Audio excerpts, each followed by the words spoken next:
Hello friends and my dear students, welcome to our channel. मैं राजेंद्र बंडलोई आपका हमारे इस चैनल पर स्वागत करता हूं।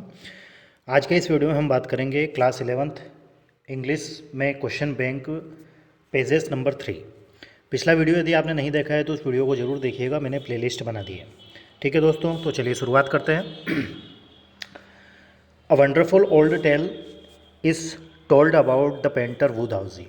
यहाँ पर एक शब्द आया है old tale. Old tale that means होता है पुरानी कहावत या कहा जाता है। पुरानी सुंदर कहावत में पेंटर वुड हाउसी के बारे में बताया गया है। पहले तो मैं आपको ये बता दूं कि ये जो एक्सट्रैक्ट लिया गया है ये हमारी जो हॉर्नबिल क्लास 11th की बुक है उसमें जो हमारा लेसन है लैंडस्केप ऑफ द सोल उससे लिया गया है ना। Who lived in 8th century, जो कि 8वीं शताब्दी के रहने वाले थे, मतलब 8वीं शताब्दी में उनका जन्म हुआ था। His last painting was a landscape commissioned by the king, लिखा हुआ है, मिसप्रिंट है, एम्परर जुएंगजोंग। अब यहाँ पर फिर एक नया शब्द है लैंडस्केप। नया शब्द क्या है? तो हमारे लेसन का टाइटल है। लैंडस्केप का अर्थ होता है भूदृश्य, मतलब प्राकृतिक चित्रण। तो उनकी जो आखिरी पेंटिंग थी वो एक लैंडस्केप थी, और वह लैंडस्केप मतलब वो लास्ट पेंटिंग जो है वो उन्होंने राजा जुएंगजोंग के लिए बनाई थी। To decorate a palace wall, palace का अर्थ होता है महल, PALACE, पैलेस मतलब महल। अब सम्राट राजा जो था उसके महल की एक दीवार को डेकोरेट करने के लिए, सजाने के लिए इस पेंटिंग को बनाया गया था। The master had hidden his work behind a screen so only the emperor would see it. अब मास्टर जो था, मतलब जिसने इस पेंटिंग को बनाया था, तो वू दाऊजी ने बनाया था। तो वू दाऊजी ने इस पेंटिंग को एक स्क्रीन के पीछे छुपा दिया था। इसलिए छुपा दिया था ताकि सिर्फ सम्राट ही उसको देख सके, उनके अलावा और कोई ना देख सके। For a long while the emperor admired the wonderful scene. Admire का अर्थ होता है प्रशंसा करना। काफ़ी लंबे समय तक सम्राट उस पेंटिंग को देखकर उसकी प्रशंसा करता रहा। उसके सीन मतलब दृश्य, SCENE, सीन मतलब होता है दृश्य। उसके आश्चर्यजनक जो दृश्य उसमें बनाए थे, जो सीन बनाए थे, उसकी वो प्रशंसा करता रहा। डिस्कवरिंग फॉरेट्स हाई माउंटेन्स, जिसमें कि ऊंचे ऊंचे पर्वत दिखाए गए थे। वाटरफॉल्स मतलब झरने दिखाए गए थे। Clouds floating in immense sky, immense का अर्थ होता है विशाल। विशाल आकाश में तैरते हुए बादलों को दिखाया गया था। फ्लोट का अर्थ होता है तैरना।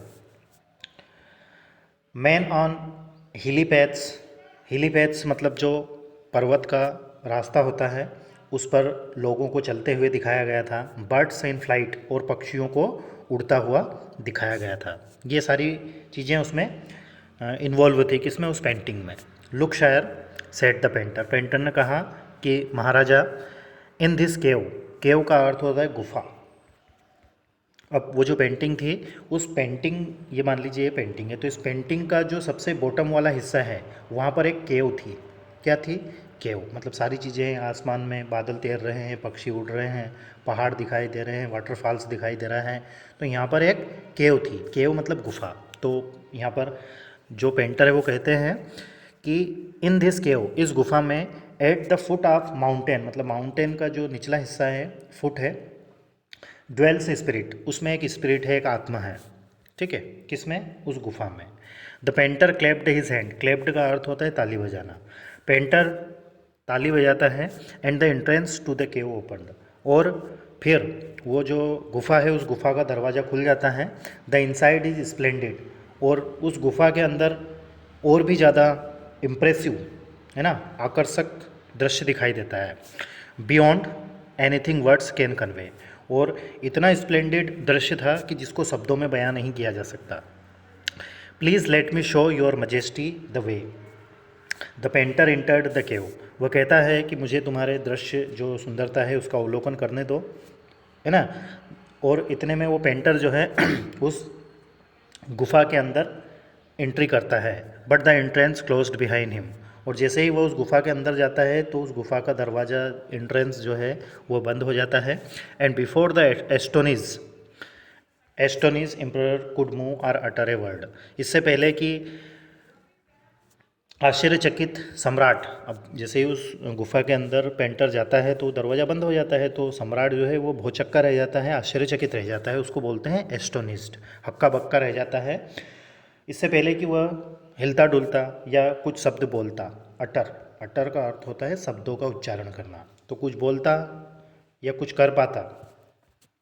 इससे पहले ही दरवाज़ा बंद हो गया था। The painting had vanished from the wall. Painting vanished हो जाती, वेनिस्ड का अर्थ होता है गायब हो जाना, ठीक है, गायब हो जाती है उस दीवार से जहाँ पर वो पेंटिंग थी। Not a trace of Wu Daozi's brush was left. Wu Daozi जो पेंटर थे उनके ब्रश का कोई तिनका भी वहाँ पर नहीं था, सब गायब हो गया, पेंटिंग भी गायब हो गई, वू दाउजी भी गायब हो गए। And the artist was never seen again in this world. और जो आर्टिस्ट था वो इस दुनिया में फिर दिखाई नहीं दिया, ठीक है। तो हमने लेसन भी बहुत अच्छे से ये पढ़ा है और इस पैराग्राफ को भी हमने अच्छे से पढ़ लिया है। तो अब इसके क्वेश्चंस को देखते हैं कि किस प्रकार का क्वेश्चन पूछा गया है। जैसे पहला क्वेश्चन है, what was the name of the emperor, मतलब सम्राट का नाम क्या था, तो सम्राट का नाम था Xuanzong. Option number B will be the right answer. Where did they go, वे कहाँ गए थे, तो कहाँ गए थे, इन ए केव, मतलब गुफा के अंदर चले गए। What is synonym of splendid, splendid का अर्थ होता है इंप्रेसिव और सिनोनिम का अर्थ होता है पर्याय। तो क्वेश्चन यहाँ पर ये हो रहा है कि स्प्लेंडिड शब्द का पर्यायवाची क्या होगा।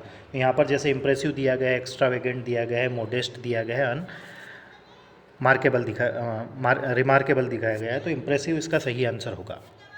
अगला है वू दाऊजी वाजे। वू दाऊजी कौन थे, तो वू दाऊजी जो है वो एक पेंटर थे, ठीक है।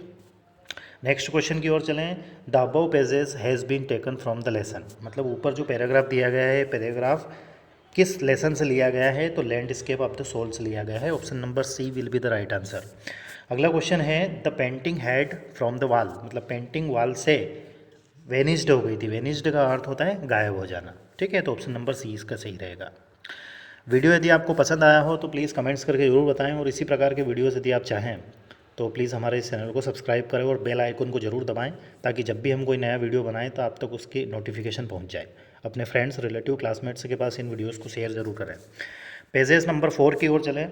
तो पेजेस नंबर 4 जो है ये हमारी ही जो बुक है हॉर्नबिल, उसी से लिया गया है ना, और उसका नाम जो है वो है the ailing planet. Ailing planet मतलब होता है बीमार ग्रह। नानी पालखी वाला इसके राइटर है। चलिए शुरुआत करते हैं।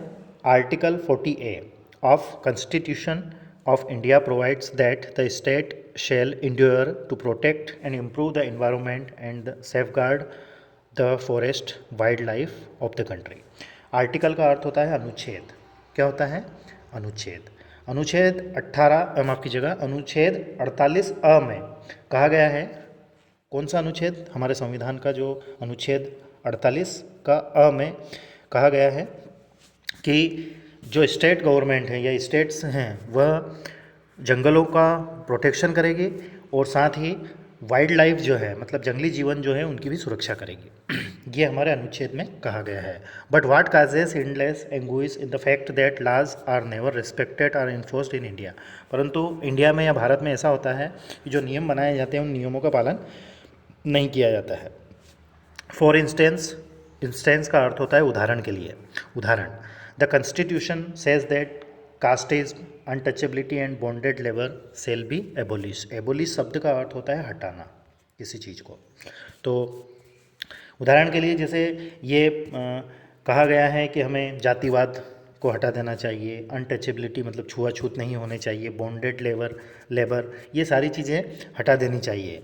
But the glorious seamlessly even after 44 years of the operation of constitution, मतलब संविधान को बने हुए 44 ईयर हो गए हैं, लेकिन उसके बाद भी इन चीज़ों का फिर से हम इनको हटा नहीं पाए हैं, ठीक है। अब 44 ईयर यहाँ पर इसलिए कहा गया है कि जब ये आर्टिकल लिखा गया था, ये लेसन लिखा गया था, उस समय हमारे संविधान को बने कितने हुए थे, 44 ईयर हुए थे। और आगे बढ़ें। A recent report of our parliament's estimates committee has highlighted the near catastrophic depletion of India's forest over the last 4 decades. Decades यहाँ पर शब्द आया है। डिकेड का अर्थ होता है दशक, मतलब 10 वर्ष का अंतराल, 10 वर्ष का आवर्तकाल, उसको क्या बोलते हैं? डिकेड। तो पिछले 4 दशक से, मतलब पिछले 40 वर्षों में एक एस्टिमेट बताया गया है, और उस एस्टिमेट में बताया गया है कि फॉरेस्ट जो है वो डिप्लेशन हो रहा है उनका। डिप्लेशन का अर्थ होता है संख्या और मात्रा में कमी होना, ठीक है। तो और क्या कहा गया है? In India according to reliable data. Reliable का अर्थ होता है विश्वास करने योग्य, मतलब एक ऐसा डाटा प्रस्तुत किया गया है जिस पर हम विश्वास कर सकते हैं। Is lodging it's forest at the rate of 3.7 million एकड़ ए ईयर। और उसमें बताया गया है कि 3.7 मिलियन एकड़ फॉरेस्ट जो है वो कम होते जा रहे हैं, ठीक है, मतलब जंगलों का विनाश हो रहा है। लार्ज एरियाज, बहुत बड़ा एरिया, क्षेत्रफल, officially designated as forest land, मतलब बहुत बड़ा एरिया जो है वह मानचित्र में ऐसा दर्शाया जाता है कि जंगल है, फॉरेस्ट है, लेकिन वास्तव में वो है नहीं वहाँ पर, क्योंकि पेड़ नहीं है। आर ऑलरेडी वर्चुअली ट्रीलेस, मतलब जो बहुत बड़ा एरिया बताया जाता है कि ये जंगल है, लेकिन वो है तो सही पेपर पर, लेकिन वो कैसा है? ट्रीलेस है। ट्रीलेस मतलब उसमें पेड़ नहीं है। The actual loss of forest is estimated to be about 8 times the rate indicated by government's statistics। मतलब गवर्नमेंट ने जो आंकड़े बताए हैं, जैसे 3.7 मिलियन पर ईयर बताया है, तो ये सही नहीं है। इसका 8 गुना जो है, इतना फॉरेस्ट जो है वो कम हो रहा है प्रति वर्ष, ठीक है। 8 गुना मतलब लगभग 30 एकड़ के आसपास प्रति वर्ष जंगल हम ख़त्म कर रहे हैं, ठीक है। तो बहुत ही अच्छा लेसन है ये, पर्यावरण से संबंधित है। तो ये लेसन यदि आपने नहीं पढ़ा हो तो उसको भी ज़रूर पढ़िएगा, एग्ज़ाम के पॉइंट ऑफ व्यू से भी महत्वपूर्ण है और वैसे भी, है ना। और अपने जो जैसे फैमिली मेम्बर हैं या आपके रिलेटिव्स हैं उनको भी ये लेसन ज़रूर पढ़ाइएगा, ताकि जो फॉरेस्ट की सेफगार्ड और वाइल्ड लाइफ की सेफगार्ड की बात करें तो ये हमारा खुद का भी एक ऑब्लिगेशन बनता है। चलिए शुरुआत करते हैं। इससे रिलेटेड किस प्रकार के क्वेश्चन पूछे गए हैं, जैसे what does article 48 of the constitution of India ensure, मतलब भारतीय संविधान का अनुच्छेद 48 क्या कहता है? तो वो कहता है कि प्रोटेक्शन ऑफ वाइल्ड लाइफ, मतलब जंगली जीवन की रक्षा करना, प्रोटेक्शन ऑफ फॉरेस्ट, और जंगलों को बचाना। तो ऑप्शन नंबर डी सही रहेगा, बोथ ए एंड बी। आगे बढ़ते हैं। What does our constitution abolish, हमारे संविधान में किन किन चीज़ों को हटाने की बात हुई है? जैसे कास्टेइज्म की बात हुई है, एजुकेशन की बात हुई है ना।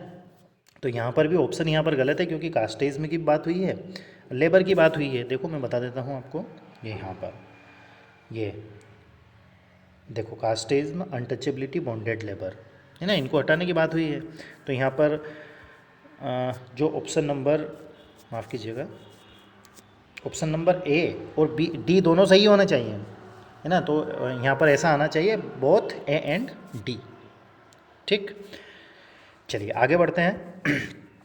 क्वेश्चन नंबर 3 है, which word in the pages means reduction in number और क्वांटिटी, मतलब इस पैराग्राफ में ऐसा कौन सा शब्द है जिसका अर्थ होता है रिडक्शन इन नंबर और क्वांटिटी, मतलब संख्या या मात्रा में कमी होना, उसको बोलते हैं डिप्लेशन। तो option number B will be the right answer. अगला है, the period of 10 years is called, period का अर्थ होता है आवर्तकाल। क्या होता है? आवर्तकाल, ठीक है, मतलब 10 वर्ष का जो समय रहता है उसको क्या कहते हैं? तो उसको डिकेड बोलते हैं, दशक। The above paragraph is about, ऊपर जो पैराग्राफ दिया गया है ये पैराग्राफ किस बारे में है? तो ये पैराग्राफ जो है वो एनवायरमेंटल प्रोटेक्शन के बारे में है। अगला है, give verb form of reliable, reliable की वर्ब फॉर्म लिखना है। तो रिलायबल जो है ये क्या है? एक एडजेक्टिव है। कैसे पहचाना हमने कि एडजेक्टिव है? मतलब जिस शब्द के या जिस वर्ब के लास्ट में ए बी एल ई लगता है वो एडजेक्टिव रहता है। तो रिलायबल में ए बी एल ई है, तो ये एडजेक्टिव हो गया। अब इसकी वर्ब फॉर्म लिखना है तो वो होगी रिलाय। रिलाय का अर्थ होता है विश्वास करना या भरोसा करना, ठीक है दोस्तों। तो आई होप कि वीडियो आपको पसंद आया होगा। वीडियो यदि आपको अच्छा लगा हो तो प्लीज़ कमेंट्स करके ज़रूर बताएं, और इसी प्रकार के वीडियोस यदि आप चाहते हैं क्लास 11th के सॉल्यूशन के, तो प्लीज़ वो भी कमेंट्स करके बताएं। चैनल को सब्सक्राइब करें, अपने दोस्तों के साथ शेयर करें। Thank you very much. अपना ध्यान रखें और खूब मन लगाकर तैयारी करें। Thank you once again.